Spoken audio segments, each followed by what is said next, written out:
اور یہ جو دنیا کے اندر کہا جاتا ہے کہ موسیقی جو ہے روح کی غذا ہے، تو واقعہ یہ ہے کہ عام موسیقی جو دنیا میں ہو رہی ہے، اور بد نصیب جو اس وقت کا دور ہے، یہ پاپ میوزک جو ہے، یہ تو سوائے انسان کے جو سفلی جذبات ہیں ان کو حرکت میں لانے کے اس کا کوئی کام نہیں۔ پرانے زمانے کے لیے ایک موسیقی ایک ہوتی تھی جو سنجیدہ ہوتی تھی، اس میں یقیناً یہ ہے ایک بڑا فرق میں آپ کو بتاتا ہوں۔ پچھلے زمانے کی موسیقی سن کر آدمی کا یہ سر جو ہے یہ وجد میں آتا تھا، آدمی جھومتا تھا سر کے وجد کے ساتھ۔ آج کی موسیقی میں پورا انسان کا نچلا جسم جو ہے وہ دھڑکتا ہے، دھڑکتا ہے اور چلتا ہے، دوڑتا ہے۔ یہ انسان کے سفلی اور گھٹیا اور نچلے جذبات کو حرکت میں لانے والی شے ہے۔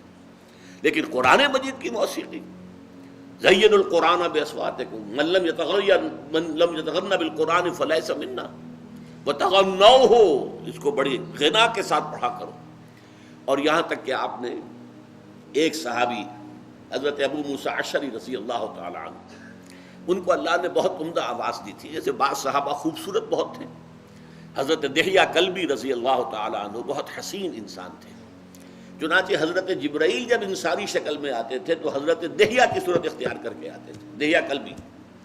اسی طرح صوت جو ہے، صوتی آہنگ اور اچھی آواز،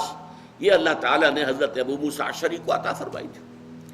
تو ایک مرتبہ حضور رات کو گشت پر تھے،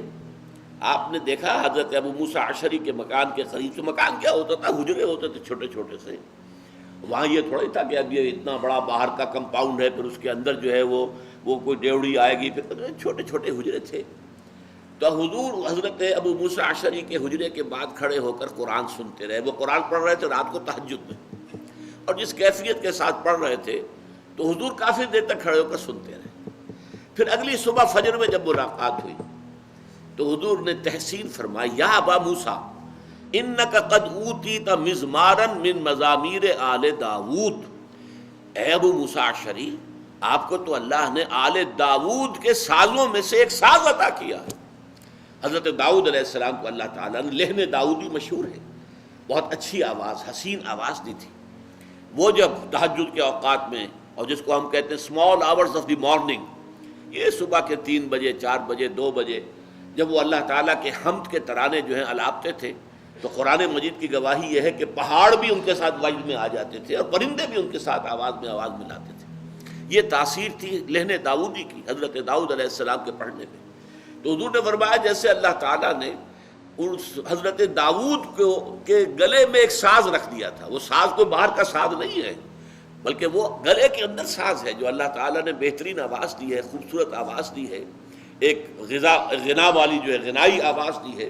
تو جیسا اللہ تعالیٰ نے یہ مزمار عطا کیے تھے آل داؤد کو، اے ابو موسیٰ تمہیں بھی اللہ نے انک قد اوتیت مزمارا من مزامیر آل داود، آل داود کے سازوں میں سے ایک ساز اللہ نے عطا کر